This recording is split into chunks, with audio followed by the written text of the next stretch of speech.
Perceptive, Millie. Perceptive. You're perceptive. Thank you. All right.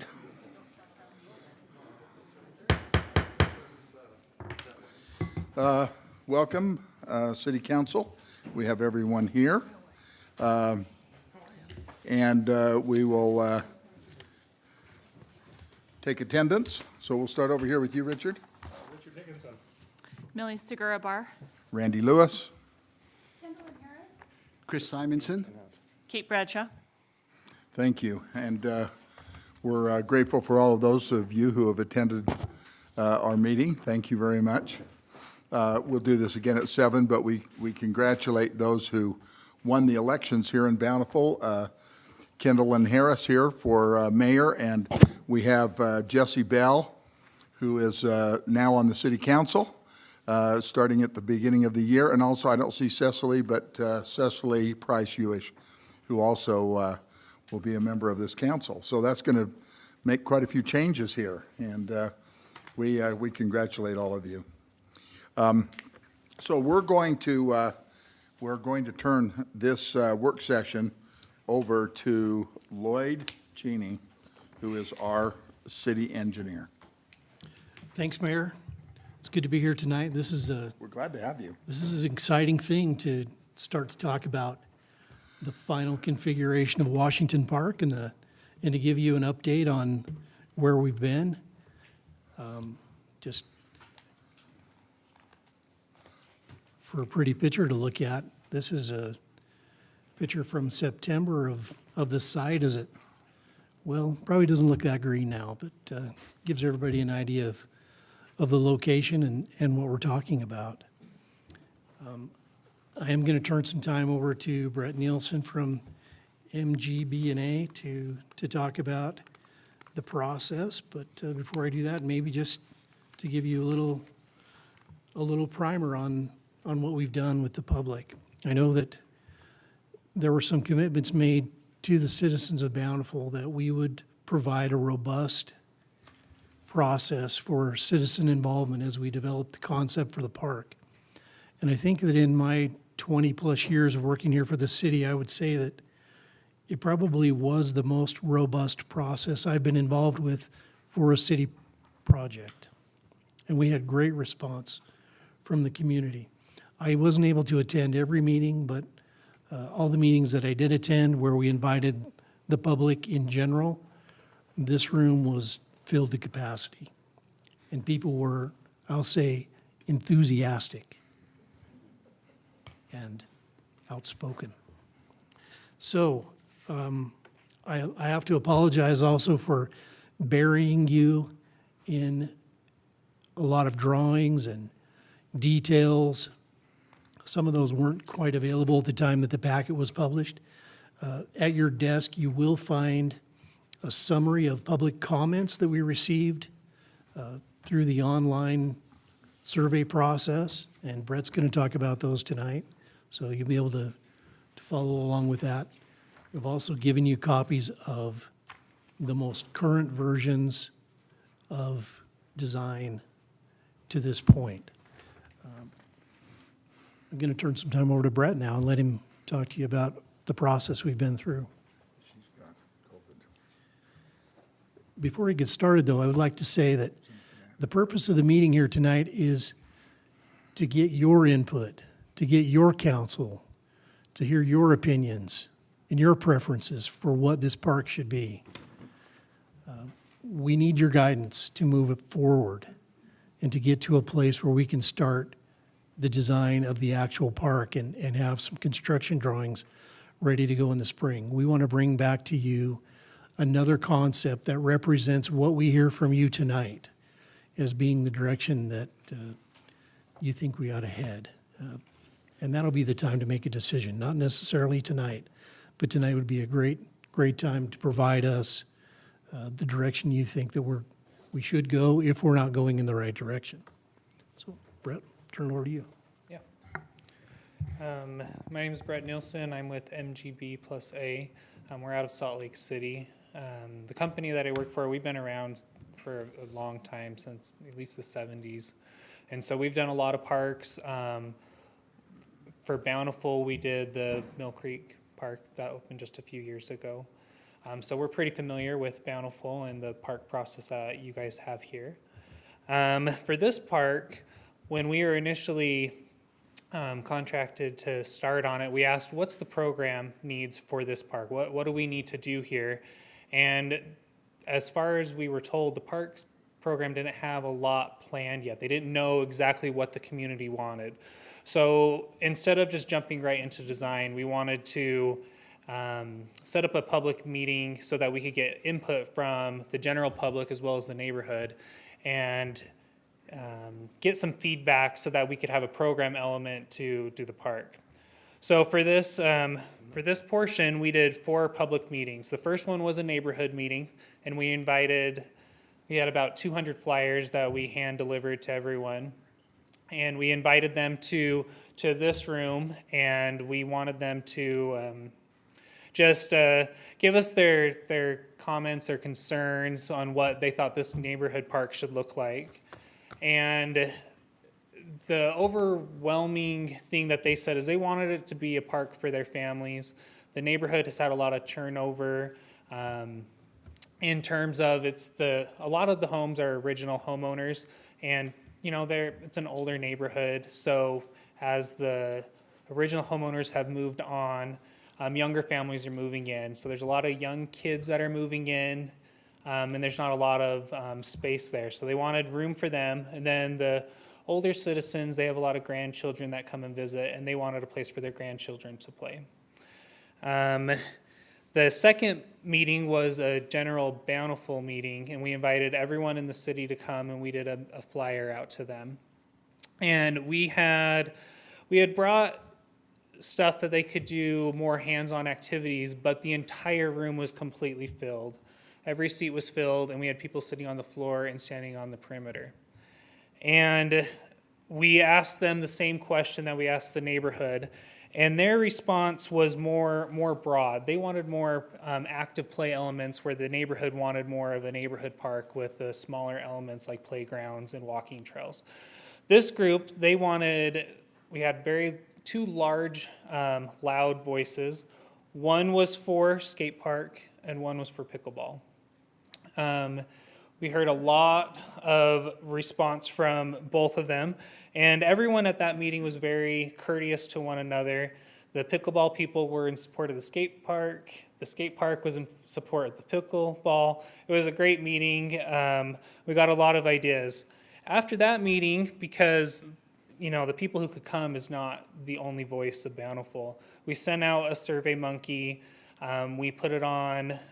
We did a Facebook for this, but we also sent it to Lloyd, who put it on the city webpage, and we got close to 1,000 responses on that. For comparison, the Mill Creek project, we did a similar response, and we only got about 400 at that one. So we had a really good response with this. The top amenities that came up during that survey were skate park, pickleball, pump track, playground, walking trail, a large bathroom, many smaller pavilions, frisbee golf, and open lawn area. The top concerns from the community survey were organized sports taking over the park, the skate park not being wanted in the neighborhood, maintenance concerns, parking. The parking was a big issue that we heard in the neighborhood as well. Currently, the street does not have any sidewalks, and so people typically park right on the street if they're going to the park, and the neighborhood feels it's not safe for their kids to walk through when all the cars are parked right there. Bright lights at night as there's residents surrounding it, security, increased traffic in the neighborhood, and there were concerns with any illegal activities that maybe some activities could bring, and just the general loud noises that some parks can bring in. So after bringing all that information, we had people rate those items, and that's how we came up with our initial concepts. So concept A, and Lloyd's going to bring that up for you. This one was centered on the expansion of pickleball. So this one had 6 pickleball courts, and the area where the cursor's at right now could be expanded as future funds came available, and we could add more pickleball in that area. With the transfer from the school district to the city, a requirement was that we had to have 2 lacrosse fields for use for their school season. Lacrosse, just for your reference, if that field can also be played for football and soccer. The width and the length alter a little bit, but it's just open grass, and you can stripe it for those sports. And you know, the city can program however they need to. Down lower on the southeast, there's a dashed area, and that would be for the future skate park in this concept A. There's also included a new restroom facility, a medium pavilion that would fit about 6 picnic tables, and then a scattering of small pavilions, and those would be single use. And then there would also be 2 playground areas, one for 2 to 5-year-old kids, and then another one for 5 to 12. And then a new centralized parking at the front of the park to encourage people to not park on the street anymore. And we would maintain the existing school parking lots that are on the northeast and then the southeast as well. There's also included a walking trail that goes around in various different loops, and we would have maps that would say the distance so that people who are walking it, they can judge that. We presented all of these plans, and then we asked for comments as well on SurveyMonkey. And on this one, the things that people liked about this one were the location of the lacrosse fields. They're grouped together, they're on the northeast corner away from the other active elements.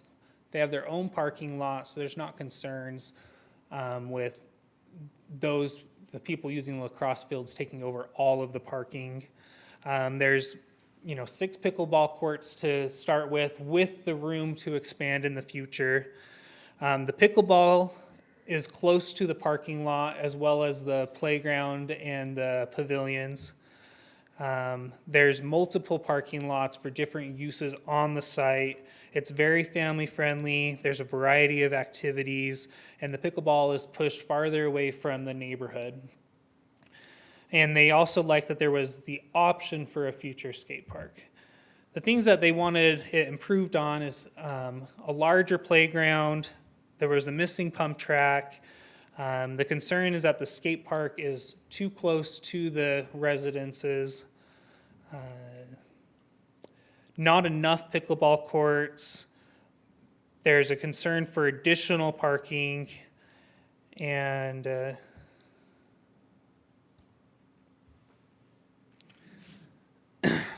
they thought there should be lights included. If we go to concept B. So concept B, we used a lot of the same elements, but we wanted to separate the sports fields from one another. A lot of times when you have sports fields, it kind of gets to a large group, and it can be confusing to find where you're going. But we're also being conscious of you might have one kid that's out there playing whatever sport that is, and the parents are bringing multiple children with them. And so we thought if we put the playground in the center of it, the kids could play there, mom or dad could still watch the older kid, the younger kids could be playing, and you keep an eye on both of them. And we thought that would be a good way to separate the site as well, make it more engaging, more dynamic than maybe other city parks were. We also put the pickleball close to the parking lot on that southwest corner there with no room to expand in this plan, just for the general layout of the park. We also thought about at the entrance to that parking lot that's on the center, there's like a gathering area, and we thought it would be a good opportunity to display public art, because we know that public art is pretty important in cities, and it can be really engaging to the public. There's also an included future skate park in this one on that east side that's dashed in. We on all three of these, we kept the existing school parking on the northeast and the southeast. That was done because it was a cost-saving measure, and we already have functional parking, so we might as well utilize it. This one also includes a walking trail around, and there's various loops again. Something that we had to take out of this one is it does not have a medium pavilion in it. It has a restroom, and it has 4 small pavilions that are surrounding that playground area. What people liked about this plan is they liked the central parking, they liked the central play area, the lacrosse fields were separate.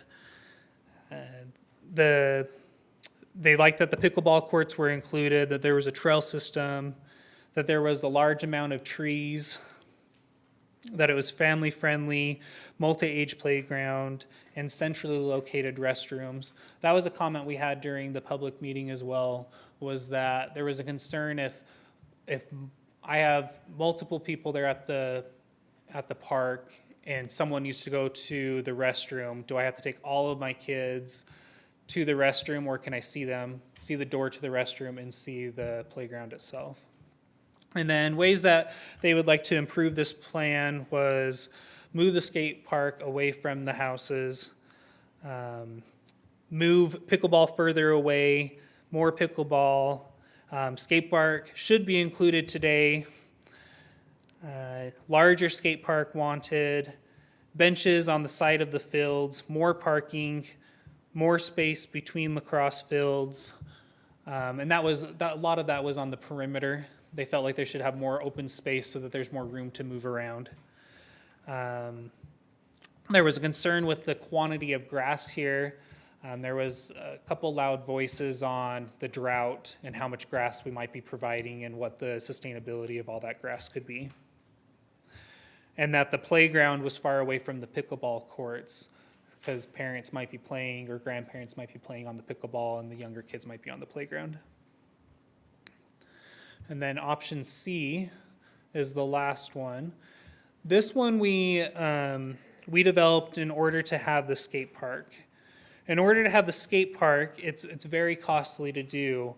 So on the southwest side, half of that parking lot is existing. So we were going to maintain that, and then we were going to expand it to the north. And then also on that southwest corner, there's an existing restroom facility and an existing pavilion. So we were going to keep those and just renovate as needed.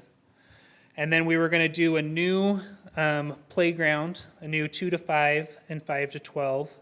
And then we were going to have a placeholder on that northwest corner for 8 future pickleball courts that we would just do as lawn for the time being.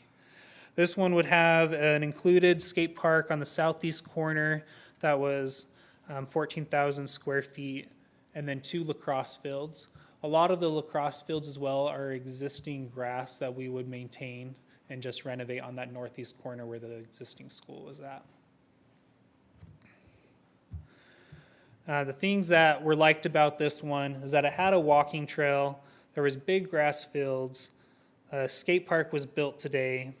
It was a larger skate park than the other 2 options showed, and the distance from the parking to the playground were good. And they also liked that there were cost savings because we tried to maintain some of the existing park. This one had the shortest amount of likes on this plan, and from the comments that I read, it sounded like it was more because the amenities were the least in this one. There was a lot less to do on this park than any of the other parks. How they would improve it were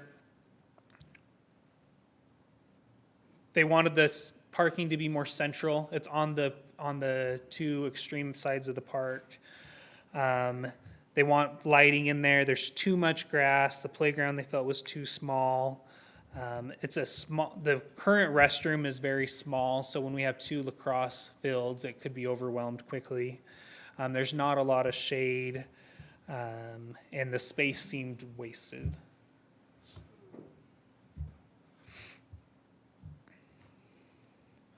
So we sent, we had sent that out. Those were the comments we got. And so we came up with, based upon that, and talking to members from the city, we were directed to use concept A as kind of our backbone. And so we came up with this plan right here as our master plan. During those final discussions with it, it was asked if we could include a practice field, which is what's shown on the left side there, the northwest side. So they're still included, the two lacrosse fields on the northeast side. So how we combined this one, the concept A, B, and C were all within budget. This one combines everything that the city, the people in the city wanted. And so this one is over budget. The total on this one is roughly 3.4 million out of a 2.5 budget. So this one includes, the skate park is still there on the southeast side. There's 6 pickleball courts on the southwest side. Those could be expanded to the east and pick up another 2 to 4 courts. And then the practice field can actually be rotated if needed. It would become a little bit smaller and you could fit more pickleball courts to the north. This includes 2 small pavilions, a medium pavilion for 6 picnic tables, a restroom, a 2 to 5 age group playground, a 5 to 12 playground, open lawn area, and then additional new parking lot that's centrally located on the south. There's also several walking trails that loop the perimeter of the park. Now, we were asked to show this as just a general master plan so that we would understand what we would like the park to ultimately look like, but we know that we don't have the funds today to do that, unfortunately. So we came up with 2 alternative plans to that. We have one that's centered on doing pickleball today and one that's centered on doing the skate park. So if you go to the pickleball. So in order for us to do pickleball today, we had to remove a couple items. We had to remove the 2 small pavilions, and we had to remove the skate park. By removing those, we're able to keep everything else that was shown on there. And then if you go to the skate park option, this one is more dramatic. In order to do a skate park, we had to lose the pickleball, we had to lose the 2 to 5 age group playground, the 2 small pavilions, the medium pavilion, and we do need to possibly shrink the parking lot a little bit. So this is more extreme in order to get the skate park.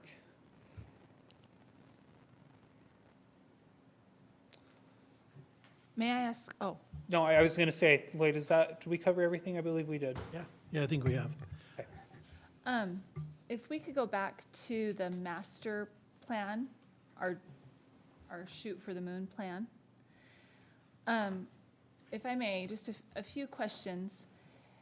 Could we move the pickleball courts to the corner, similar to what is in concept B over there, and stack them in 2s along there? And then that would give us room to have another field going north-south as opposed to east-west. Right. Yeah, we could look at that as an Could we- option. Yeah, because there's nothing over there right now, so we could look at that. And just, if we could have 3 fields there, I think that would be ideal. Okay. And then another question is this to scale, and what's the buffer between each field as it's drawn now? Because if you go to, I think, the Plan A versus this master plan, on Plan A, the fields are a lot shorter and wider But there aren't any dimensions noted. Right. Here, the dimensions are noted, so I know what we're talking about. Right. On Plan A, there was a little error. They were made shorter by Oh, okay. by an accident. So these ones are the regulation These size. are the regular, okay. Yeah. So But the distance between them, I believe, was 25 feet. so the buffer, the in-between is Yes. 25 Right feet. here in the center between these two fields. Right there. Is that where you're asking? Yeah. Yeah, 25 feet. Thanks, Lloyd, for clarifying. So we could, and I'm not talking about whether or not we do pickleball or skate park right now. I'm just talking about if we reconfigure this to maximize the overall land, we could get another field going potentially north to south Correct. if we were to move the pickleball courts over as far west as possible, similar to what's in concept B. Right. I'm not sure if we're going to be able to get a full-length lacrosse field. We can definitely get a soccer field, which are shorter. If we extend the playground a little bit, Yeah, if you just look at if we were to slide it over, the top starts to slope down. So we might have to pinch even further down with the playground element. Sure. But we could look at that. But we Look could to me- definitely fit soccer. It looked to me like about an 80% football field would work in there. like a Little League A football Little League field. football Yeah. field would be Yeah. appropriate Yeah. there. Because the other two are regulation size, so Correct. yeah. Would the plan be, if I could, would the plan be to take all of the slope out of that west field if we have a practice field there? Or would it follow the contour of the land that's there? Well, to have a good field, we'd need to do a little regrading. Yeah, One of the things that we need to do is to compare the layout with the ground survey to know exactly how these line up. so there's probably, between the east parking lot and that west side walking path, there's probably 6 feet of slope there. There would have to be either retaining walls between fields or a retaining wall on the west side and everything brought up to the same level. If we're gonna do it, I wanna make sure that we've got level fields and not just ad hoc fields where we may have property. We have some places in our parks that have slope between the fields, like Lewis Park, but you're right, it does take up a substantial amount of room, and perhaps relocate or reorienting that third field to a north-south Yeah, provides separation to actually do grading as opposed to retaining and save some right. expense there. One other question, were there ideas presented as to what the surface of this park should be for those folks who are concerned about too much grass? They wanted more shrub vegetation and possibly more desert-friendly plant material that required less water. Nah. That's just an opinion. Yeah, Nah. there was one comment that just asked on the possibility of doing artificial turf. And we explained that with the budget that we have, there's not enough to do that. There's also the heat concerns. It heats up, it gets really hot. And so you typically have to put irrigation water on it anyways, and you wet it down before kids play on it. Thanks. So, I think more than any other projects that we've looked at, we've had pickleball people, and right at this same spot where you're standing, people for the skate park willing to give $10,000 to make it happen. So my question is that any kind of an option in this final analysis to have public funds used to get what we want to start with? I think that would certainly be a part of the conversation. The master plan is designed to show everything that could be there, but not necessarily the timing. And so one thing that private funding could provide is an acceleration of some or all the elements. So I think that's definitely a possibility. One option would be, you build, this is similar to the fiber conversation we've been having, that, those that are able to provide the funding up front or a greater percentage of the funding, their project gets funded first. You know, that's a model in some areas. There are pros and cons to that, but certainly I don't think anybody would say no to private donations. Well, the joint partnership, I'm sure, adds complexity to the whole matter. But I mean, there have been some pretty direct offers from some of these groups to say, you know what, it's worth it to us to have some ownership in the sense, not ownership in that they own this when they get done, but ownership into what is built and a sense of protection to their properties as well as what they're doing. And I think that's particularly valuable when you're looking at the skate park.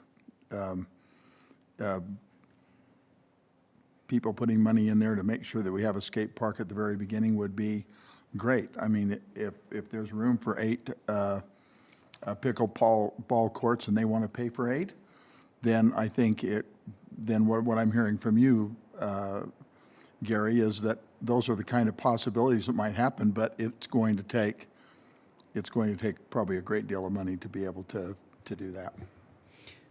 $200,000 for the pickleball courts, for $680,000 for the skate park.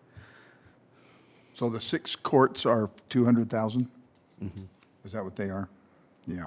So if you're going to get 2 more, you'd need a substantial amount of money, but Yeah, the about skate park is really expensive. About $60,000, between 60 and 80, really, to add 2 courts. 129 number? If you break down the numbers in the estimate, it comes out to about $38,000 apiece for a court, Yeah. so. Well, we can kind of see what happens with the Veterans Park when they did it. I mean, this is a very different thing, but oh, good, I love every drop of rain. It's got to be rain, doesn't it? Is that right? Yeah, I love it. Incredible. Anyway, I would say to those who have pickleball and to those who are interested in the skate park is that you can see that in order to have some things that we want, we really have to pay for them, and sometimes we have to sacrifice in order to do it, to get what we want. And so that's my comment. Mayor, can I make a comment? Please. Since we brought up the Veterans Park, could I just make a comment on page 5, under significant impact, number 3, it talks about fundraising and partnershiping. While we were having this discussion, I wrote down a couple of things. I've had some experience in raising money for a park, and so some of the goals that we had in raising money for the Veterans Park was, first of all, you need to have passion for your project. So as I thought about the pickleball and I thought about the skateboard, you got to have passion for that. Good point. It's important, if you're going to do this, you've got to have passion. You need a fundraising committee. We need to have a committee put together by citizens for the veterans, citizens for pickleball, and citizens for the skate park. Put together a committee that could then set goals and decide how they're going to raise the money. It's doable. It's doable. And I also found that in the things that we did in raising money for the Veterans Park, we were very creative in the way we approached raising money. I might just show you this here for just a second. This just came today from a 90-year-old lady in Bountiful saying it's $25 for the Veterans Park with a little letter. I wanted to do my part. That's passion. And I think that's important. And I do think that we need to set goals for the skateboard park and for the pickleball park on what they're going to raise, how they're going to raise it, so that we could use the master plan and not have to build this in sections. And third and lastly, I don't think as citizens we need to expect the government to do everything for us. It's about time, if we want something done, we step up and we do it ourselves and help the city build this park. Thank you. Mayor, if I could make a comment about the estimates. Please. Each of the estimates for all the scenarios, from the master plan on down to this, either the skate park or the pickleball scenario, includes a contingency. Now, I don't want to promote spending contingency money early in the project, because that would not be appropriate. It would defeat the purpose of having a contingency.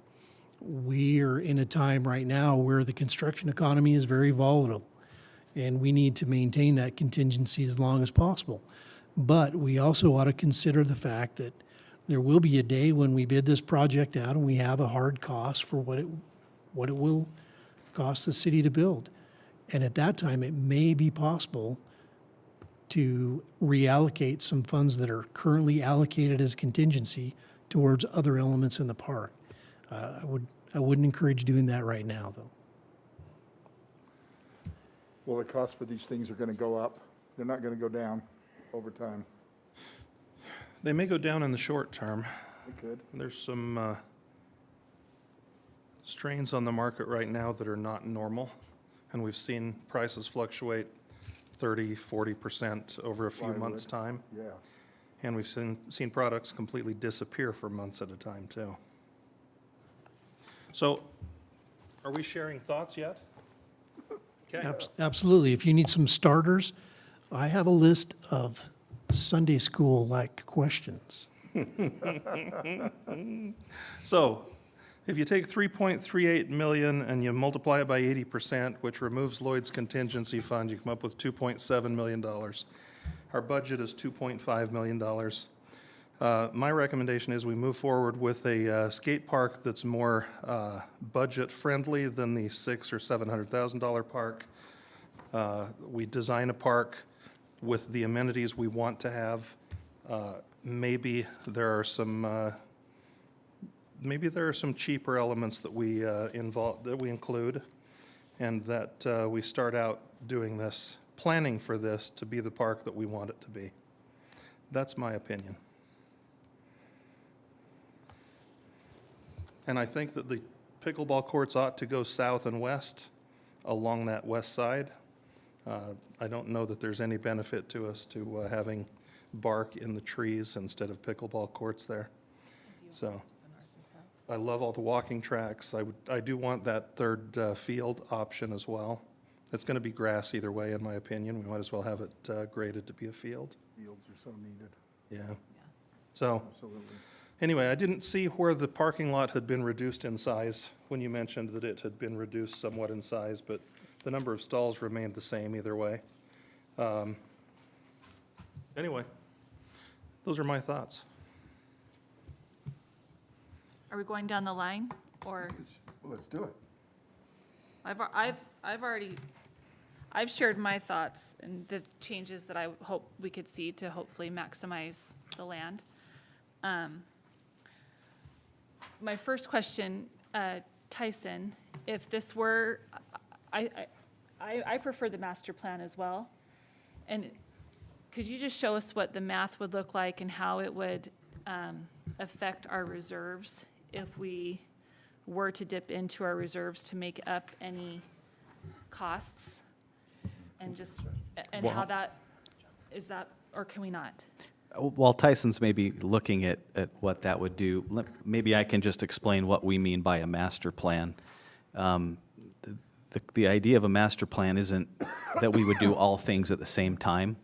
It's that these would be all of the elements that could be included in the park over time, that we may have to wait until funding comes available to build some of the elements. I know that's not your question, but so that's the idea of a master plan is, we know that we have the opportunity to ask residents to reauthorize the RAP tax in about 3 years, which would generate another $600,000 roughly per year if the economy stays like it is or similar to that could be used to fund some of these elements.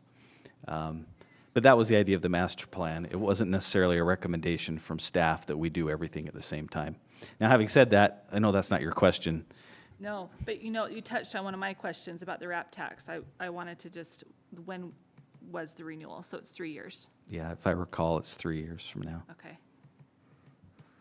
But just for those listening at home, as we're talking about funds and why we might need to wait, I'd be curious to know how that would affect our reserve policy and the goal we have of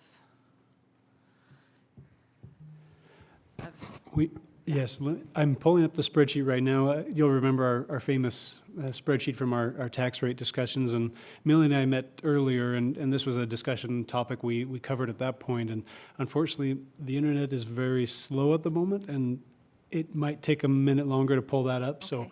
we can maybe move on to some other discussion, and I'll give you a flag when I'm up and running. That would be great. Thank you. I'm happy waiting. Can move on. We can move on. Kendall? I know that residents have been really active in helping when they were, residents that were proponents of this park were active in trying to get the bond passed and worked hard to help with that process. And I appreciate the work and time that they have already put in toward helping this happen. And I do think that it's nice. I know that we just happen to have Mike Nielsen, who has a lot of experience in designing pickleball courts.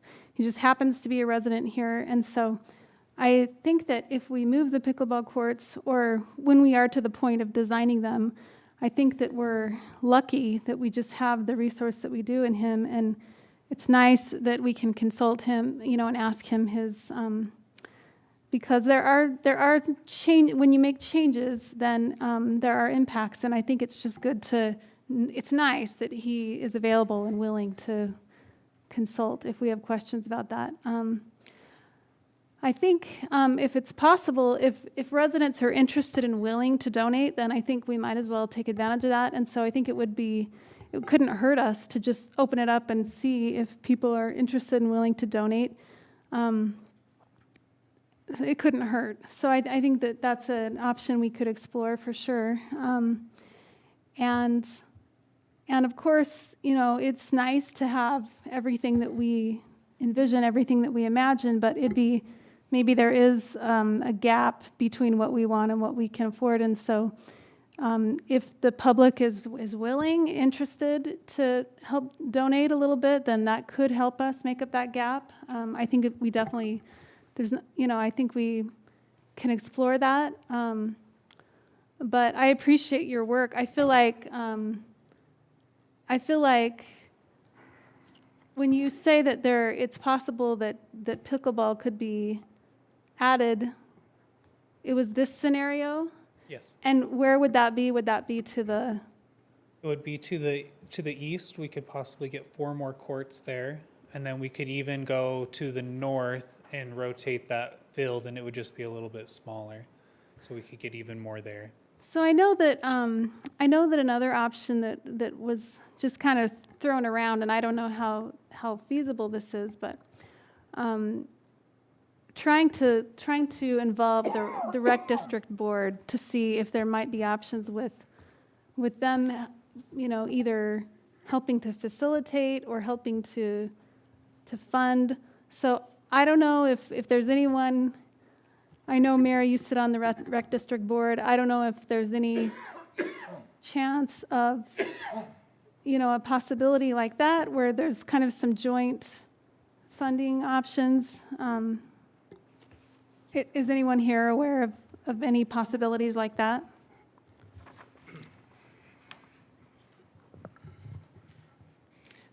I'll speak while the mayor's avoiding choking. So I'm not on the board, but I've talked with Tiff Miller about this. That was a suggestion that was put out there. What the concept was is that other cities would donate their RAP tax dollars to the rec district, who would then, in theory, pay for and operate the courts.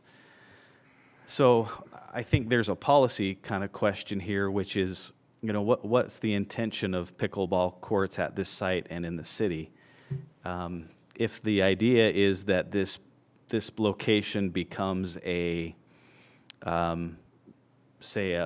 we want it to become available for tournaments and things like that, then that might be an option to pursue, although I've kind of been reassured that nobody wants to share their RAP tax to build pickleball courts in Bountiful. And the rec district definitely has other plans in mind, including expansion of a facility in North Salt Lake and a pool here at our, so I don't know how realistic that is. But the policy question or the philosophy remains the same. Smaller courts like this are more well-suited for, they're not suited for tournament play. They're more well-suited for residential play. So Bountiful could spread its courts out, which would encourage more resident play, but would not encourage tournament play. And I think that's a conversation that the council needs to have is, you know, what's the intention? Do you want to encourage tournament play, or do you want to encourage, you know, have pickleball courts spread around town to encourage resident play? But I really don't think that, I know that idea was thrown out there, but I've heard no interest from the rec district to do that, no interest from the other cities around us to share their RAP tax dollars to do it either. Mayor, have you heard anything different on the board? That's exactly what you just said.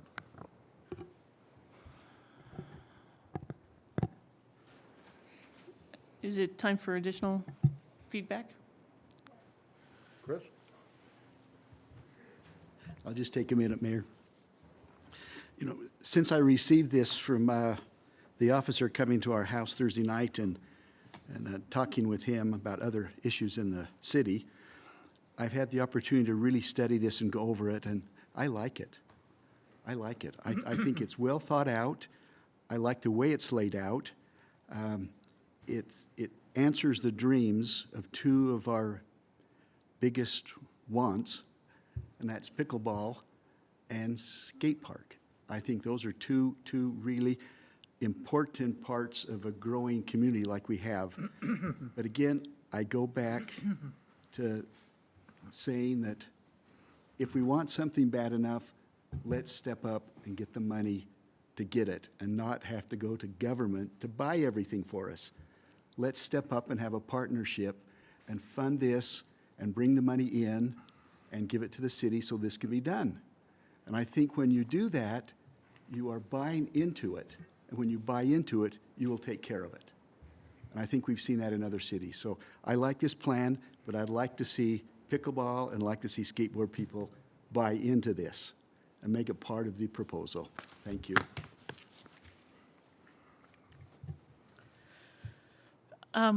You know, I spent a significant amount of time last summer working on this issue to help ensure that we had the bond funds to buy this park. So this is something I am passionate about.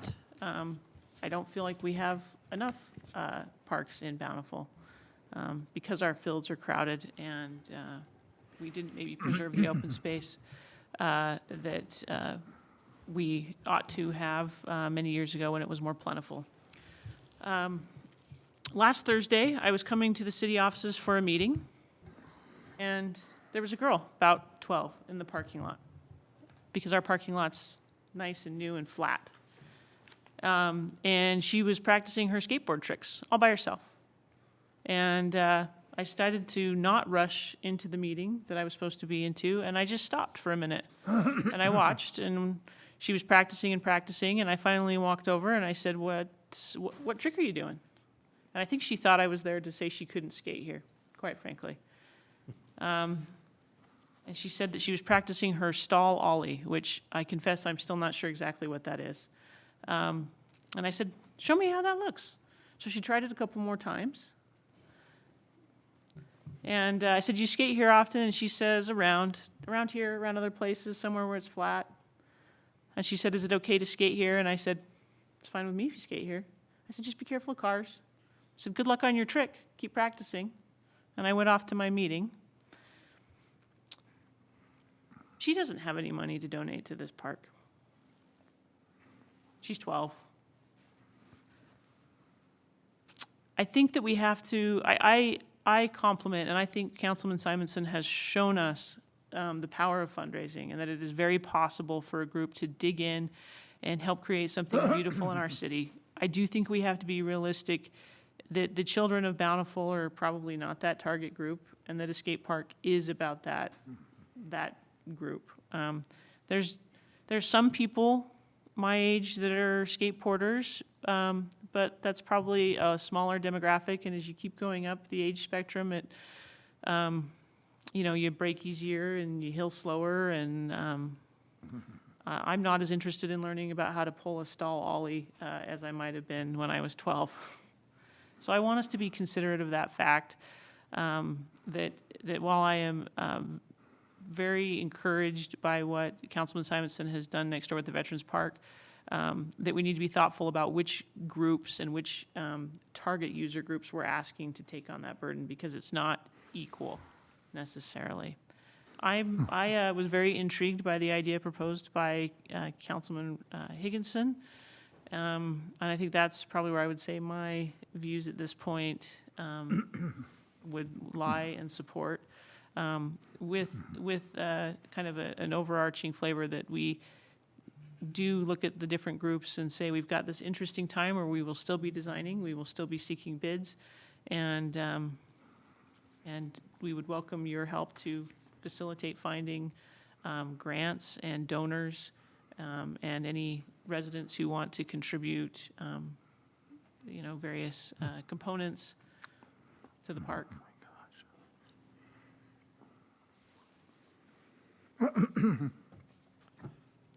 Mayor, I have a couple other thoughts, Please, Lloyd. perhaps for consideration. Sure. It seems that no matter what project we're working on, we always get to a point in the design where we say, you know, we really haven't thought about X or Y or Z. And in this case, I think we have some X's and Y's and Z's. I tried to point out a few of those in the memo. Lighting.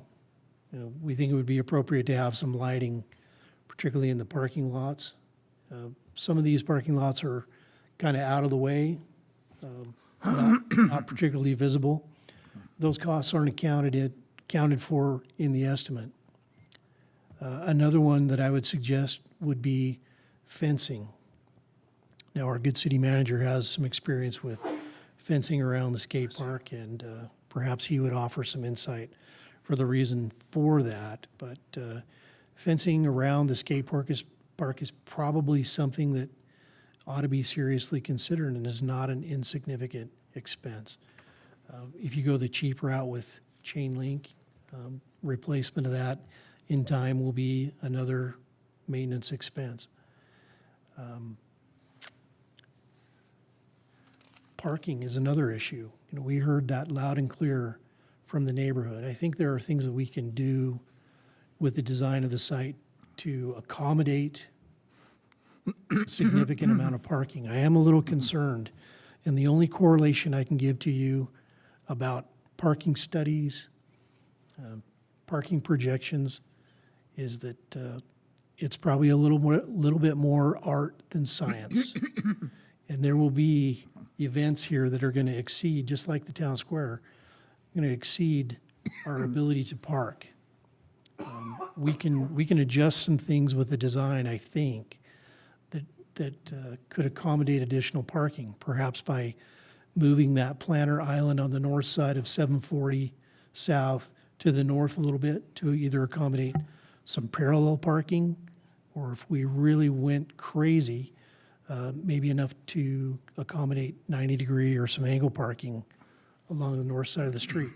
That does bring some complications, though, because 740 is not a very wide street at all, and so having cars backing out into the travelway would be a concern. But these are all things that have crossed my mind about potential needs. Another thing that we're seeing more and more of in our parks are the need for security cameras. We would, at best, be wise to provide some conduits to some strategic places, you know, if we were able to defer those costs. And another suggestion I would make is that you know, we ought to consider really what is the future of pickleball. Is this an activity that we would want to provide lighting for in the evenings? If so, that's going to be a fairly significant expense, and we would need to provide conduits to appropriate places in the courts for poles and light fixtures and switch gear and that kind of stuff. So there are things hanging out there that really haven't been discussed. I'm sure that I haven't covered those in any kind of depth, but we always stumble across these as we go through design and as we go through bidding and construction, these things come up. So Lloyd, we're not making a final decision tonight, and that's your suggestion. That's correct. What is the next step that you would suggest to us? The idea that we've had is that from your comments tonight, we would refine this concept to something that we feel reflects your desires and our ability to finance construction for the first phase, and then bring that back to you for a more thorough commentary and approval to move ahead. Good. Is everyone okay with that? Okay, Yes, then- if I could, Mayor, I'd really love to see this nebulous $630,000 skate park fleshed out too. I mean, what does that include? Is it both street features and bowl features? What is that? I mean, it's just a number right now. There are a lot of different ways that we could still do a skate park the way kids want to use it and not have to spend that kind of money, in my opinion. So I'd like to have some of those details fleshed out better as we move forward as well. Well, I agree, Richard. Yeah, we've seen some, perhaps you haven't, but some emails that have come to me from Sandy and a few other cities that have said a skate park ought to be as visible to the main roads as you can get them. And, there's several considerations that could be done, but for now, we have another meeting here in a couple of minutes. So we thank you for being here, and we'll just pause for 2 or 3 minutes, and then we'll be back. Okay, thanks. Thank you.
Is this on?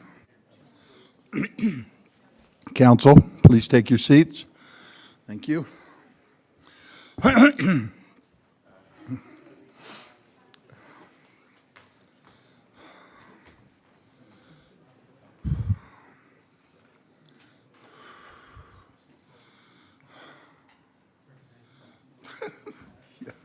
Yes, you, Gary. I'm talking to you.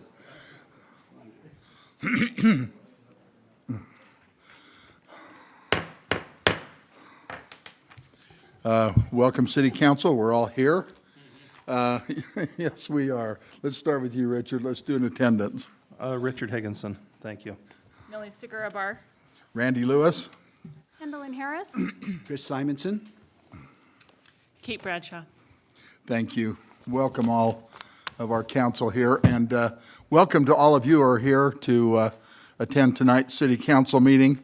This City Council is Tuesday, November 9th, 2021. We had a work session at 6 p.m. That's always open to the public and is noticed. Tonight is our regular session of City Council. I think it'd be very appropriate for us to recognize those who have been elected to their various positions. Kendall and Harris to be the new mayor. We appreciate Jesse Bell and Cecily Price-Ewish having won the elections for members of the City Council. Congratulations to you all. We really appreciate you. Let's begin tonight by having a Pledge of Allegiance, and we'll get Jesse to lead us in that tonight. Thank you.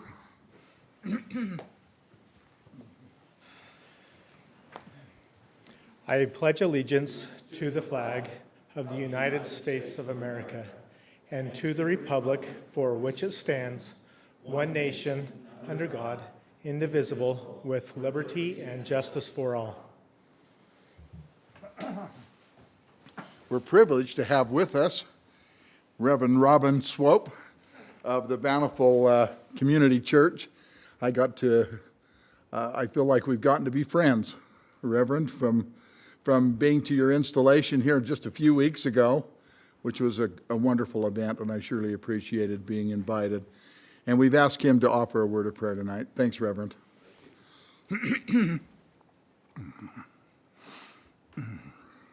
Thank you all for the privilege. Let's pray. Father God, we thank you so much for all the willing servants here, willing to serve the community, and all the people here in attendance willing to serve as well.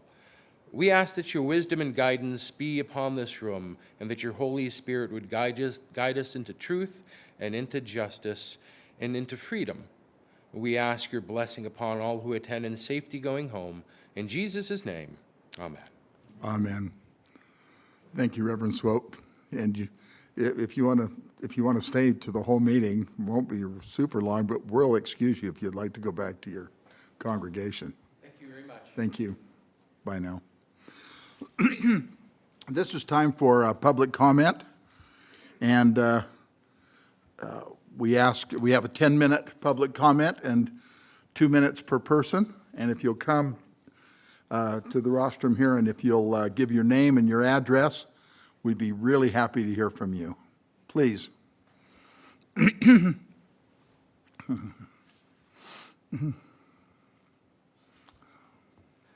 Hi, good evening. My name's Julie Hadaba. You want my address too? Oh, please. 3894 Bountiful Boulevard. I'm just here on behalf of my family to thank you all for your service, and I appreciate you, Mayor Lewis, and Mayor-elect Kendall, and Chris Simonson, and all the City Council. We just appreciate you as a family.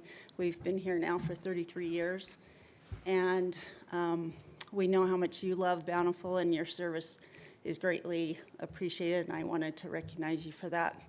And then also on behalf of the Bountiful Veterans Part, which we're part of, we want to thank you, Mayor, for your support of that, and all of the City Council. So that's all I have to say, so thank you very much for your service. Very kind. Thank you. I get to hear from him. Yes, we love them, please. We'll see you Thursday. Heidi Perry, 812 South, 300 West, Bountiful. And I've been here before talking about the park. One thing that was not considered was the idea that we could leave the bus parking or the bus drop-off zone and connect it to the south parking lot so that the traffic does not go on to that narrow 740 South Street at all, except for going out of it. And another thing was that I asked for 9 square in the air, and I brought in a bunch of signatures of people that wanted that were in the neighborhood. The neighborhood directly across the street was mainly concerned about whether fire and emergency vehicles could get down their street. So I was hoping that that might work to be able to connect the drop-off zone with the parking. Thank you very much for your time. Thank you for commenting. Please, Mr. Hadabog, good to see you. Good to see you all. I'm up here for a different reason this time. Eric Hadaba, same address as Julie, 3894 Bountiful Boulevard. And I want to also share my thank you to each of you and the service that you put in. Grateful for your efforts in helping us accomplish the Veterans Park. Well, after spending about 3 years on a park, I've come up with some ideas that I thought I've written to some of you about, and some of you have acknowledged that might be a pretty good idea. The Bountiful Veterans Park was actually kind of a public-private partnership in that the land was donated by the city, thank you, and the park was accomplished by raising funds within the city by private people donating, and it worked out great. We raised over about $1.5 million. I am a pickleball player, love playing, but I don't believe that others in the city who don't play should have to pay for such a thing. And I don't skateboard, and I'm not sure I need to pay for that either. So my encouragement would be to go to those groups who are interested in having different items in the park, such as a skate park or a pickleball court, and have them partner with you and come up with designs and then submit those and pay for a part of it. In an article that Mike Nielsen, who's the regional director of the Pickleball Association here, he said that we started 4 years ago in northern Utah with 8 courts and 60 players. We now have 1,400 players and 150 courts, indoor and outdoor. This summer, we have 2.5 million spent. So they've gotten that from different cities.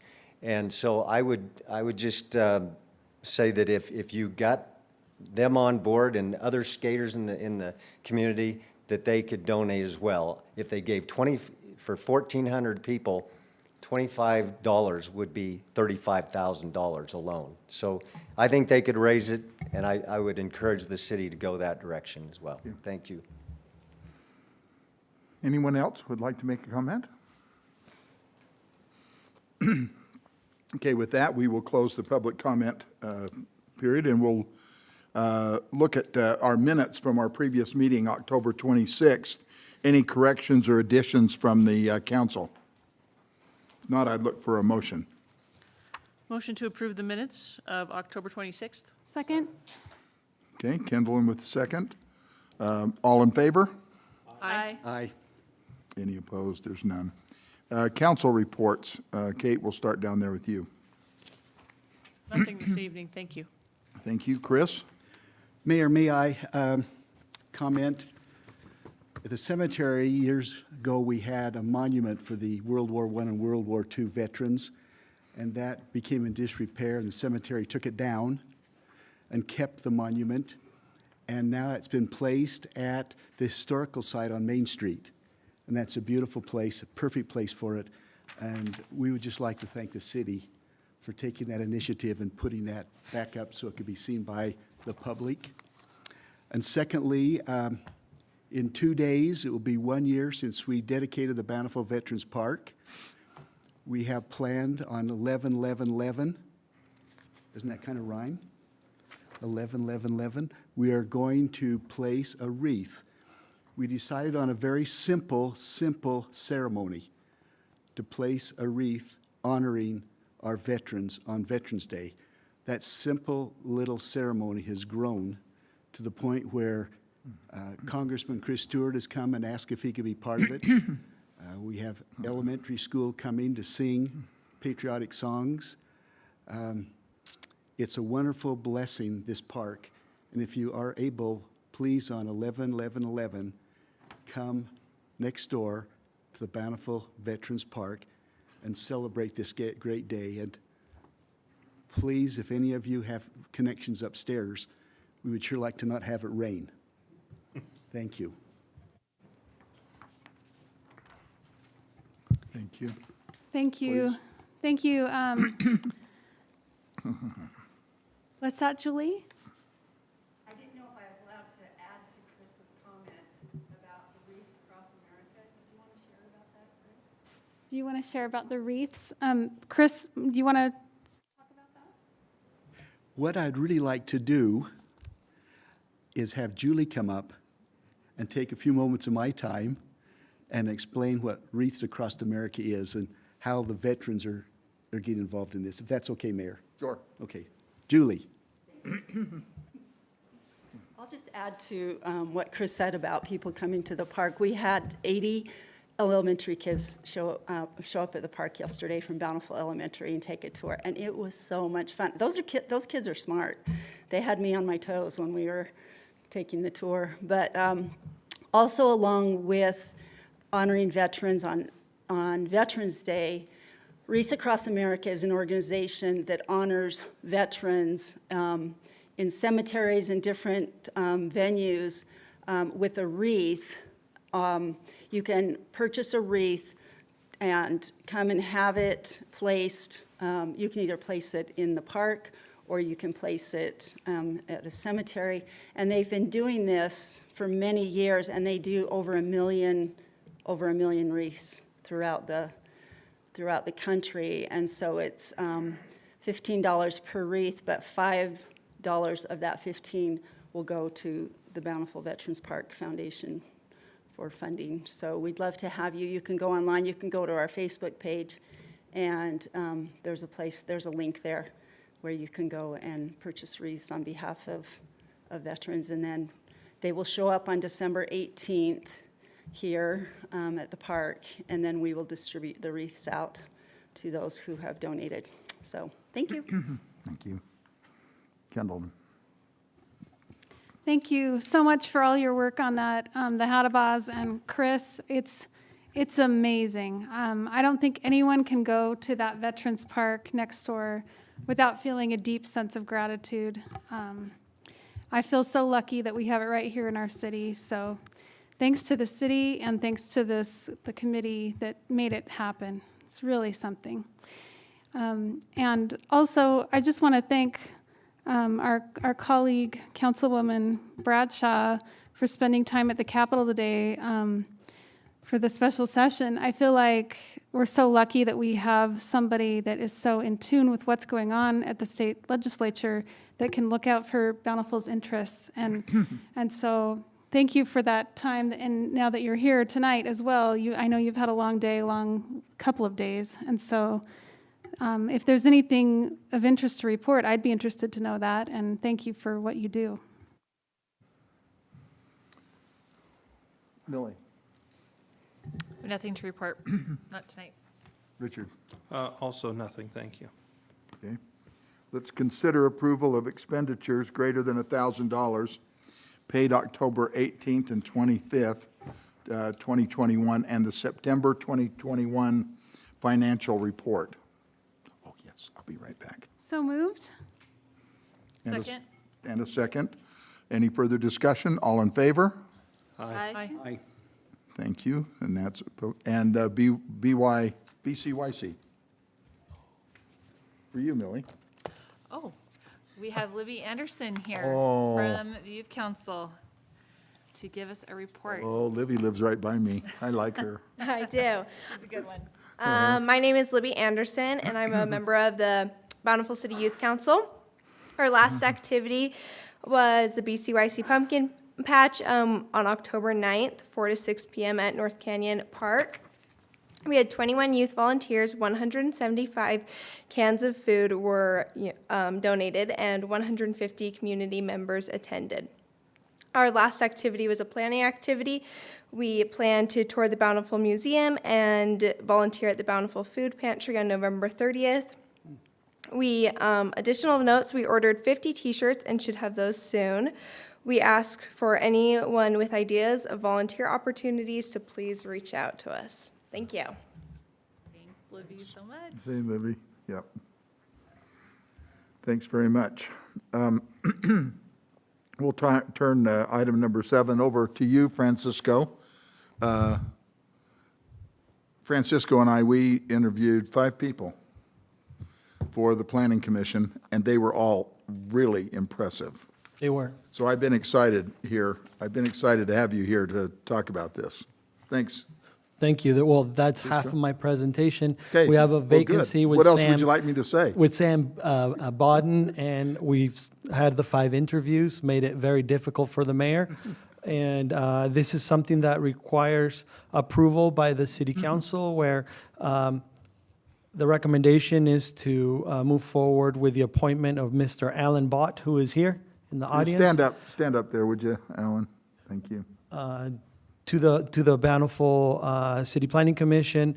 What really stuck out is his concern regarding redevelopment infill as we take a look at realistic projected growth. He's in the development industry, and we find that he would be an asset to the commission. That's all I have. So we do recommend that you vote in favor of the appointment. Welcome. I'd like to move that we approve the appointment of Mr. Alan Bott to the Bountiful Planning Commission. I'll second that. Thank you. Thank you, Thanks, Alan. Richard. Any further discussion? All in favor? Aye. Any opposed? No. Thank you. Alan, we're glad to have you. It's perfect for you. Thanks. Good for us. Good for us. Thank you. Item number 8, Tyson. Huh? Item 8's going to take a little longer. Well, thank you, Mayor and members of the City Council. Look, I've been looking forward to this for a long time. Every year, we go through and do the financial report for the city, and we go through an annual audit. Any municipality in the state of Utah that has $1 million or more in either revenue or expenditures has to go through an independent audit. And so Bountiful, it does fit that mold, and we did go through a financial audit, and that financial audit has been completed. I will say one thing about our annual financial report. If you'll remember, we used to call it the Comprehensive Annual Financial Report instead of the Annual Comprehensive Financial Report. The acronym used to be CAFR, C-A-F-R. Now, the Government Finance Officers Association found out that this term, CAFR, in South Africa is a very derogatory and racial term. And so the Finance Officers Association has asked that acronym and pronunciation no longer be used. So for moving forward, it'll be the Annual Comprehensive Financial Report, or ACFR, if you prefer that. Or you can just call it the Annual Report. Mayor, please. Tyson, if I could just interrupt for one moment. Of course. And ask Francisco, you have also item number 10. Are there people that are here waiting for number 10? There aren't. Okay. Then just proceed, Tyson, please. Okay. Thank you. So name change is really all we're talking about. The content and everything associated with the annual financial report is exactly the same. So here to report to the City Council the annual financial report for our fiscal year ended June 30th of 2021, or fiscal 2021 as I'll refer to it moving forward. Just wanted to briefly touch on some highlights and a high-level review of the financial report. I did meet earlier with our Finance and Administrative Budget Committee and went through with each individual of the committee the detail, in more detail, the financial standing of the city, and they were able to ask questions, and we had some great discussions. So this will be more of a high-level review, but if there are specific questions you'd like me to address, happy to discuss it. And after my financial report, I'll turn some time over to Marcus Arbuckle, who is a partner with the firm Keddington and Christensen, who does our independent audit. And I do apologize for not having physical reports before you and even an electronic version. Our auditors are going through a peer review process, and as part of that peer review process, we can't actually issue our financial reports until the peer review has been completed. It was hoped to have been completed last week, but didn't quite make it there. So I do apologize that you were not able to see the financial report before we're presenting it to you, but that's the reason behind that. So here just highlighted, this is a page from the financial report in our management discussion and analysis. And when I am able to get you the printed version or the electronic version, I'd encourage you to read the management discussion and analysis section, as it really does give a good high-level overview of the city's finances. So the first point there that I've highlighted, the total net position for the city, or our equity position, has increased by $12.6 million from fiscal year 2020. I know it's a big number, and the idea here is that as long as your net position is increasing and not decreasing, you're in a better financial position than you were the previous fiscal year. So happy to report that, again, we are improving in our net position or our equity position as the city as a whole. The last bullet point there is that during fiscal year 2021, the Light and Power Fund paid off its power bonds and the $9.3 million that was still outstanding. And so as of June 30th, 2021, the city had no bonded debt that was still outstanding. So a great achievement and something that we're excited about, and just wanted to highlight that.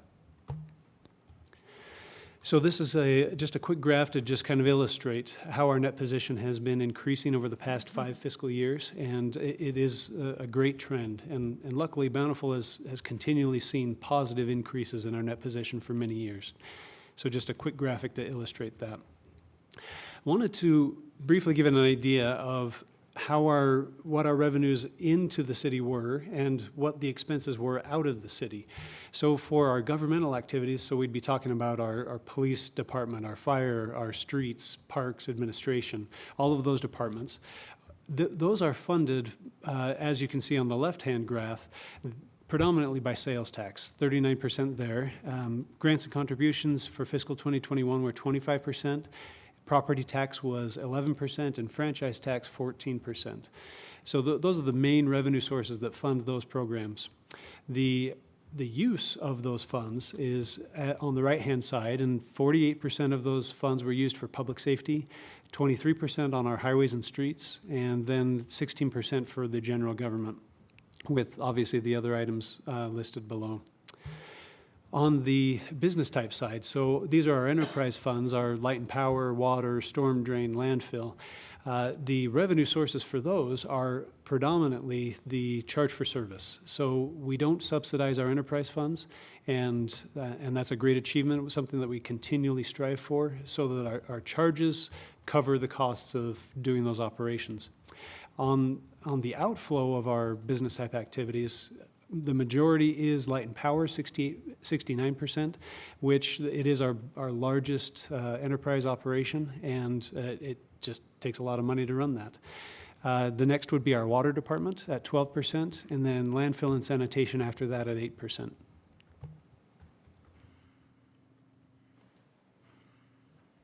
Sorry, there we go. It's finally catching up. So when we're talking about finances, There are two main indicators that you look at when you're just looking at pretty high level. You're looking at your cash and investment balance, and then you're looking at whether your current year produced a net income or a net loss. So just wanted to touch on those briefly. For fiscal year 2021, as it advances sometime, our cash and investment balance, it advanced too many times. So for cash and investment, I've plotted out the city's entire cash and investments and gone back to 2009. And so you can see we've got cash and investments increasing all the way up until 2019.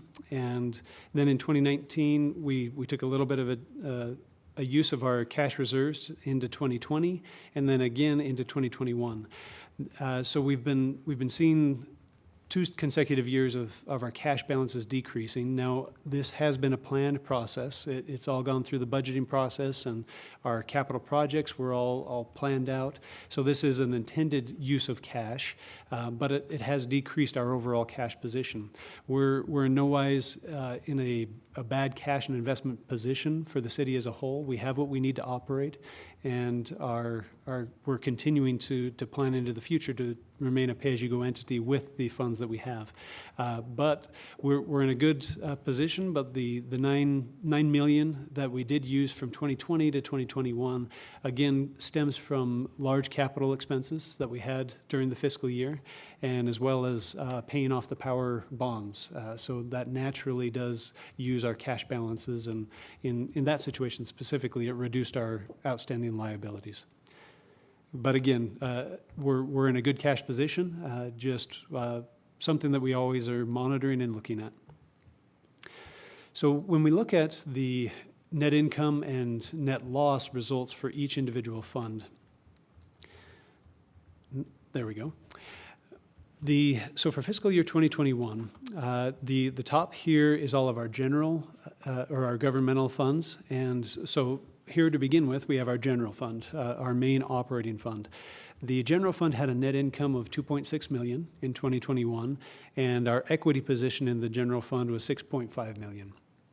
The capital projects fund did have a net loss of $5.3 million, and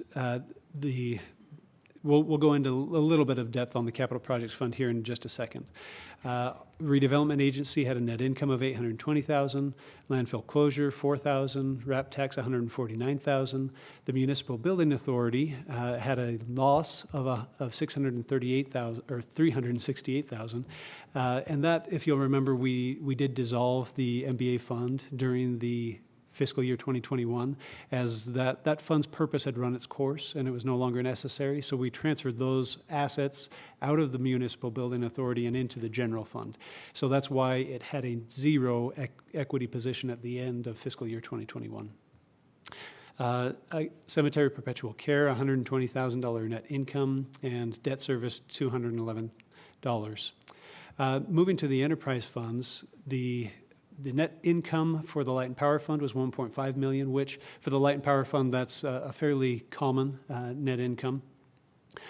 The Water Department had a net income of $4.4 million in fiscal 2021, and we'll dig into that in a little bit of depth because that is an abnormally large net income for the Water Fund. The Landfill and Sanitation Fund had a net loss of $2 million, and that again is abnormal for that fund, which we'll discuss in a bit. Stormwater, net income of $898,000. The golf course did have a net income of $57,000, which for the past 8 fiscal years we did have net losses. So that's an encouraging item that happened for fiscal year 2021. Recycling had a net income of $14,000, and the cemetery had a net income of $280,000. And again, the equity positions, almost all of them have great equity positions, and we're always monitoring those to make sure that we maintain that. So diving in a little bit more into depth in the general fund, there we go. The general fund did have some unique items that happened in fiscal year 2021. The state legislature increased the maximum fund balance for the general fund from 25% of our total revenues to 35%. So this is something new that happened in 2021 that allowed us to increase the fund balance of our general fund. Now, the fund balance is important in the general fund from a bond rating perspective. The bond rating agencies throughout the United States basically look at Utah as kind of a weird state for this perspective. Most states do not have a maximum fund balance limit in their general funds, whereas Utah does. So because of that, we, as you're aware, we allocate our sales tax between the capital projects fund and the general fund so that we can keep within the state mandated maximum fund balance limit. So this increased in 2021, and it allowed us to keep a little bit more of our sales tax dollars in the general fund to bring us up to that 35% maximum fund balance, which is important for a bond rating agency as they do look at our general fund balance and could affect our interest rates earned on any potential bond issues. One positive note is that in 2021, our citywide sales tax increased by 15%. And this was a great surprise to the city, as we were expecting, we were budgeting conservatively, saying we probably should budget for a recession and sales tax dollars to decrease rather than increase. But fortunately for the city, our sales tax dollars did increase by that 15%, which equates to $1.3 million increase from where we were in 2020. So most of that increase was utilized in the general fund to bring us up to that 35% fund balance maximum. But it is a great stat that our sales tax increased for fiscal year 2021. In 2021, we also recognized $1.6 million of CARES Act revenue, and of that $1.6 million, we did sub-grant out $540,000 of it to Davis County, to the fire district, to the recreation district. We also had if you don't remember, which I'm sure everyone does, we had a windstorm in September of 2020 that did substantial damage to the city infrastructure. So we were awarded through FEMA some disaster grant reimbursement, and for the general fund, we were able to recognize revenue of $314,000 in fiscal year 2021, and the city in total got $1,058,000 throughout all the various funds. The bulk of that being recognized in the power fund, where they had the most damage done. The general fund also received $707,000 more in our enterprise fund transfer from the Light and Power Fund than we had in fiscal year 2020. One interesting fact about the Light and Power Fund is that our fiscal year 2021 was a record year for our electric metered sales. And I'll go into a little bit more depth in that, but because it was a record year for electric metered sales, 10% of that gets transferred to the general fund. And so we did see an increase in the transfer in from Light and Power. In the Capital Projects Fund, just to go a little bit more depth into the fiscal year 2021 results, we did have that $5.3 million loss, as I mentioned. Again, our sales tax allocated to this fund did decrease by $1.5 million. Because, again, we were trying to achieve that 35% fund balance maximum. And then another aspect of the loss is that we did spend $10.8 million out of the Capital Projects Fund during that fiscal year. And again, we were talking about, for fiscal year 2021, City Hall remodel project. Those expenditures were there. We purchased the Washington Elementary land and North Canyon land, and then we built the Streets building, their garage and wash bay. So that makes up the bulk of that $10.8 million. But it did result in the loss in the Capital Projects Fund of that $5.3 million. When we looked at the three main enterprise funds of our city, the Light and Power Fund, the Water Fund, and the Landfill and Sanitation funds, there were a few things that stuck out. As I mentioned before, we had a record year for electric metered sales. And again, this was due to some of the highest average temperatures that we've seen in Bountiful for many years on record. I was researching this through the National Centers of Environmental Information, and they recorded that time frame, the fall of 2020 and into the spring and early summer of 2021 as some of the highest on record. So when we're having hot temperatures, people are running their AC units more and continually using it during the nighttime as well. So that drove up our electric metered sales. And that's the predominant reason for the record year that we had. Unfortunately, because our electric metered sales were being sold so quickly, our kilowatt hours were being charged, we also had to buy that power, and a lot of it had to come off the market or be generated with our power plants or hydros. And so our power costs also saw record years. And so it's not like the Power Fund all of a sudden pocketed a whole bunch of money because of the record sales year. It basically just was a normal year as far as our net income goes, but it was interesting how we had record years in both our revenues and expenses there. The water fund did have a net income of $4.4 million, and the principal reason for this is the city staff and city council did approve and recommend that we forgive a interfund loan between the landfill and the water department. And this interfund loan was about $2.4 million, and with that forgiveness, it resulted in the majority of that net income for the water fund. So I would like to say that our operations were able to pull that off all on its own, but the majority of it was because of our forgiveness of the interfund loan. And then the opposite side of that is our landfill and sanitation fund had a record, or the $2 million loss. And again, that is because we forgave that loan and it was recorded as an expenditure in the landfill fund. So before I move on to our reserve policy and fund balance policy and where those resulted, are there specific questions about net income or cash or anything that I've covered up to this point from a financial perspective? Okay, thank you. So when we're talking about our reserve policy, you'll remember that we set a reserve policy back in June of 2020, and the policy does stipulate certain minimum fund balance or minimum reserves in each fund.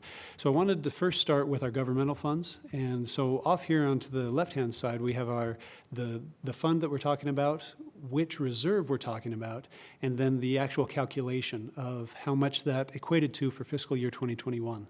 So for the general fund, the operating reserve is calculated to be $4.6 million, and what we have in unrestricted equity is $1.8 million for the general fund. So we well covered the minimum reserve in the general fund for fiscal 2021. For the capital projects fund, we have a capital reserve and an emergency reserve. And again, we did have enough to cover the minimum reserve policy to cover the $23.6 million. We did cover it by an excess of $846,000. Now, again, for the capital projects fund, $846,000 doesn't carry us very far. That could equate to maybe half of a road project or one serious building or something like that could eat up that excess very quickly. So this is a reserve that we are trying to monitor, and for this very reason, property taxes were increased in fiscal year 2022 so that we can continue to ensure that the capital projects fund has enough reserve to cover its needs. Moving on to the reserve policy for the enterprise funds. So for the water fund, if you'll remember, in fiscal year 2020, we were not able to meet our minimum required reserve for the water fund. And that was in large part because of our recent capital expenditure for the Mueller Park water treatment plant. So the water fund did not meet the reserve in 2020, but because we forgave that interfund loan in 2021, it was able to meet its minimum reserve policy for 2021, and we had an excess of $1.9 million there. The Light and Power Fund had plenty of excess to cover its reserves, landfill and sanitation as well, stormwater.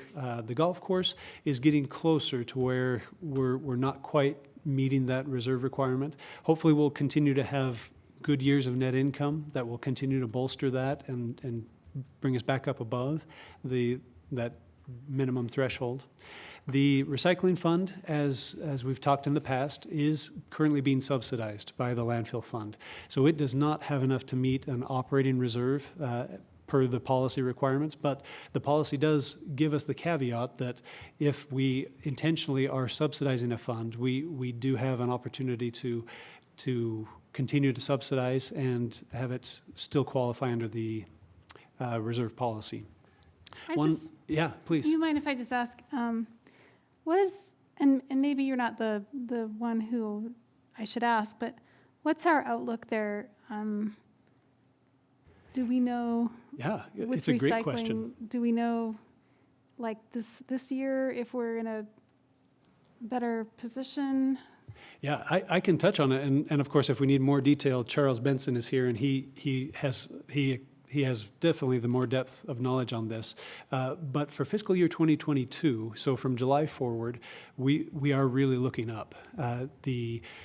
We're transferring from the landfill to the recycle fund, and through the first 4 months of 2022, we've only transferred $12,000 into the recycle fund.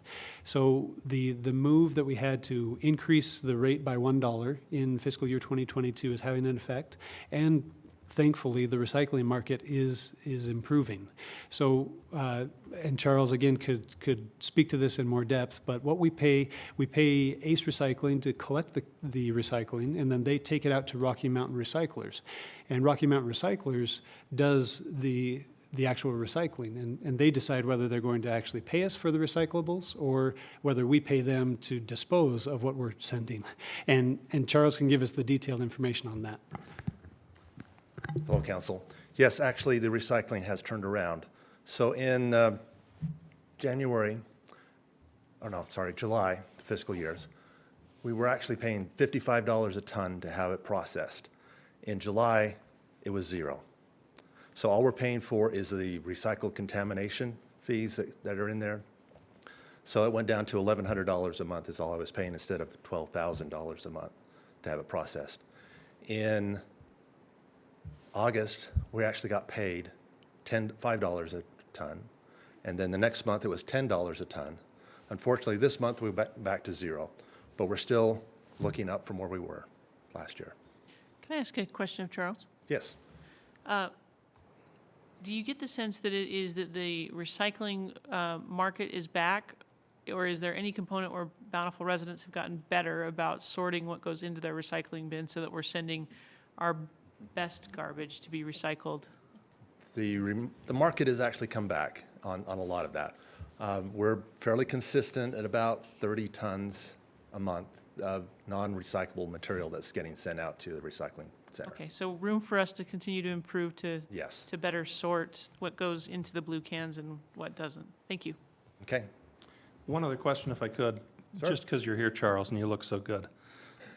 The windfall that we have of the multiple mountains of compost out there to the south of our dump area, are we ever going to be able to sell all of that? Oh, we're going to have it ready to sell, and we're going to advertise it as much as we can to get it going. But right now, it's still in the process. It's not ready yet. It'll be another year and a half before that's all ready to go. Amazing what that storm turned into. Yes. Sitting there on the ground composting. Mm-hmm. It's a sight to see. It is a huge pile out there. Would you like to donate the revenue from that to a skate park? Anything's up for discussion. Okay. Gary, you heard it. Thanks. Thanks, Charles. Okay. Anything else? Okay, thank you. So great news on our recycling fund. So hopefully that continues to on this trajectory, and we might in the future stop the subsidizing. So for the reserve for the cemetery fund, we did have a surplus of 436,000 there. So as a whole, our reserves are in a good position, and obviously there's a few that we're watching and continually monitoring, but as a whole, we're in a good position for our minimum reserve requirements. So with that, I'll entertain any questions that you have for me for financial purposes, and then after that, we'll turn some time over to Marcus Arbuckle to present the audit. And so questions any of you have from a financial perspective? One comment, if I could, Mayor. Please. Tyson, thanks for making us so comfortable in your presentation, your expertise. That's sincere. It was a great catch for somebody to hire you here, and we really appreciate you. And Thank you. the way that you present things. I'm also glad to hear that we're not going to be offending any of the folks in South Africa that we send our reports to. And would note as well that the spellings are completely different and out of time and different era, et cetera. So thanks for your sensitivity as well. Marcus. All right. Nice to have you here, Marcus. Well, thanks. Yeah, it's great to be here. You're up. I'm with Keddington and Christensen, and I'd like to thank the council for the opportunity to audit Bountiful City. As part of an audit, there's several things I need to go over with governance, consider the council to be governance. And part of your responsibility is to oversee the financial reporting process, where management is responsible for the financial statements. And an audit does not relieve governance or management of those responsibilities. As auditors, we plan and perform an audit in accordance with generally accepted auditing standards and government auditing standards. We plan this to gain reasonable assurance that the financial statements are free of material misstatement. We provide an opinion on the financial statements. The opinion is an unmodified or a clean opinion. That opinion is on the basic financial section, which includes the footnotes. We provide limited assurance on the MD&A section and the other supplemental sections. And then the introduction and the statistical section is unaudited. Along with the opinion, we issued 3 other reports related to this audit. The first of those reports is a report on internal controls. It's important to know for this type of audit, we do not issue an opinion on the internal controls, but we review the internal controls that are directly related to the financial reporting process. And so we go through and look at all the controls related to the cash receipting process, the cash disbursement process, the payroll process, and then the financial close. And I'm happy to report we do not have any findings or recommendations related to the internal controls. We feel the controls in place are adequate. The next report that goes along with this audit is a report on state compliance, that every governmental entity in the state of Utah is required to have some areas of compliance tested per the state auditor's office. The areas that we tested this year related to budget compliance, restricted taxes, fund balance, the fraud risk assessment, and then enterprise fund transfers. There's one small recommendation finding here related to enterprise fund transfers. And what this is anytime a transfer is being made out of an enterprise fund into a governmental fund, well, really an enterprise fund to any other fund, you need to send written notice to the public informing them of this transfer, of this public hearing, which the city did. And then once the meeting is held and it's approved, you have to send another notice out saying that it's been approved, this transfer. In this case, this year, because of some notification issue, the city was required to hold a second public hearing to adopt the budget, and a notification wasn't sent after that second public hearing, so kind of ticky-tack. But That's the one kind of finding that we have. The next report is on major programs. So anytime over $750,000 of federal funds are spent, the city's required to have a single audit. This year, there are actually two major programs. There's the CARES money from the Department of Treasury, and then the FEMA money from the Department of Homeland Security. There's about 2.7 million between those two different programs. But in doing the audit, we feel the city complied in all material respects with the spending of these funds. I mean, a single audit, there's a lot to it. There's a lot of compliance tests that have to be done. And I'm happy to report there's no findings related to how the city spent and handled those funds. Given time, that was kind of a moving target too. Yeah, As the policies were set after the funds were already dispersed. Right, and it was a challenge for everyone with that CARES money because, you know, the money was sent out, but it seemed like the things were changing. You know, we were getting more and more information on how that money could be spent and uses for it. So it was a challenge for everyone. And as far as the audit, we didn't have any difficulties performing the audit. There's no uncorrected misstatements. We didn't have any disagreements with management. We take our fraud procedures very seriously. We ask questions. We do journal entry tests. We have meetings as auditors, and I'm happy to report we didn't find any instances of fraud. Just like to thank Tyson and Gary and their staff and all that they do. I mean, there's a lot that goes into preparing for an audit, and they do a great job. I mean, they have backup and schedules to every number. They know these financials inside and out, and it makes our job a lot easier. So I'd like to thank them. But are there any questions about any of these opinions or findings or anything we've talked about? Thanks, Marcus. Okay, thank you. Appreciate it. If there's not any questions, we'll let you go. All right. Thanks for being here. Yeah, thank you. Item number 9. Craig, you're up.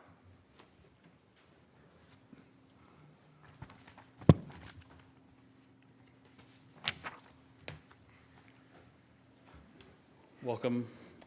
Looks like Thanks you for wanna buy having me here. something. Appreciate you guys, Mayor and Council. I do want to say one thing, though.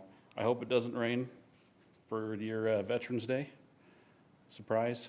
But this rain is awesome for the water department standpoint. So we're very grateful for that. So, but this item that I have this evening is for a budgeted 10-year capital item that we have, and that is to replace one of the supervisor trucks. We try to keep that on a 5-year rotation for these trucks to keep them going. And it is time to replace a supervisor truck. And during this bidding process, we were trying to get 3 bids. But at the time of bidding, GM and Ram were not accepting any government orders at that, the last few weeks. Not gonna see those for the foreseeable future. But Ford, on the one hand, is taking those orders. So we did get 2 bids. One of them was from Larry H. Miller Dodge, and that was for a retail price for a truck that was on the lot. That was $45,000, $795, yeah. And then the other one, for an ordered truck, would be from Performance Ford for the price of $36,449. We do have $40,000 budgeted for this truck for this year. Have reviewed this with Public Works Director and with the city manager, and it was just a staff recommendation that City Council approve the purchase of this supervisor truck from Performance Ford for $36,449. Here to answer any questions if you guys have them. Thank you for attempting to try to get bids, and I know that right now, it's just the inventory is not there, so. Yeah, it's So tough out thank you there. for doing what you could to try to get the best price you could. So with that, I'd like to move that we approve the purchase of this truck from Performance Ford in the amount of $36,449. Thanks, Kendall. And a second from Richard. Any further discussion? All in favor? Aye. Any opposed? Thank you. Perfect, thank You have a you. new truck. Thanks, Greg. We appreciate you. Okay, back to you now, Mr. Astorga, Thank you, Mayor. Director of Planning. Thank you, and this is on behalf of myself, Mr. Brockhill, and Todd Christensen. The three of us at the city are what we do all things trails, by the way. So we've identified that in order for us to make ourselves eligible to receive some grants, we need to have more specificity in our trails. So we set up a request for proposal to identify approximately 20 miles of trails that we would be able to narrow them down to about 300-foot corridors. Sorry about that. So we're moving from a concept to more of an alignment. And in order to do that, we do need to spend some money. So we set up the request for proposal, and we recommend that we move forward with IMBA. We have worked with them in the past. They came up shy of $40,000 to be able to do this work for us. They come highly recommended by anyone that's worked with them. They literally wrote the book on trail construction. So we do find that we feel that they really know what they're doing. And for the record, I want to indicate that we are currently working with Avid Trails right now on another contract that was awarded back in the spring for the Holbrook to Ward design build construction. So the recommendation from Todd Christensen, Brockhill, and myself is to move forward with the IMBA Trail Solutions to identify these trails that would allow us to apply for grants specifically through the Utah Office of Outdoor Recreation and other nonprofits. So Thank you. moved. I'll look for a second. Second. And any further discussion? All in favor? Aye. Any opposed? Thank you. I love it. I love that we talk about trails almost every meeting. Me So too. good. I'll look for a motion to adjourn. So moved? So Second. soon? Thank you. All in favor? Aye. Holy smokes. Thank you all for coming. We appreciated